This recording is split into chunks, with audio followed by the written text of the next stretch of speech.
Kia ora in the news today. Parliament's held a snap debate on the government's takeover of Auckland's waterfront after opposition parties called for it.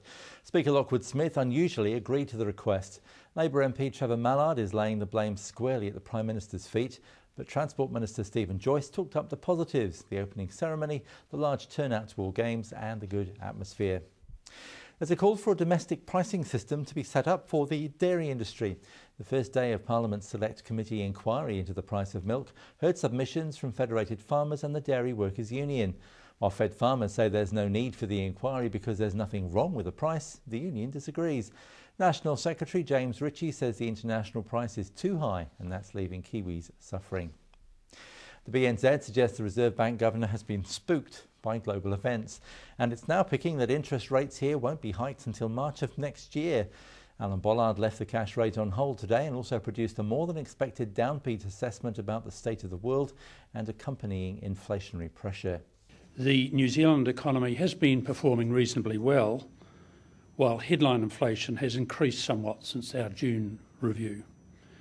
At the same time, of course, global financial and economic risks have increased significantly. The Greens are furious in what's being seen as a government slowdown on the emissions trading scheme. A review of the scheme recommends a slow phase-in of the agriculture sector, and there are no assurances from the government now when that will actually happen. A new report by the US Coast Guard and the Bureau of Ocean Energy Management says the British petroleum company BP was ultimately responsible for the worst offshore oil spill in US history.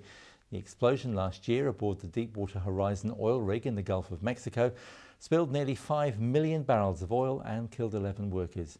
Government investigators say the cause of the explosion was the failure of a concrete barrier needed to enclose hydrocarbons at the well's base.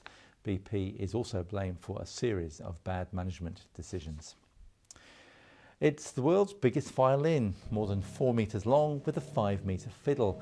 It takes 3 people to play it, and it has to be said it probably isn't the best sound in the world.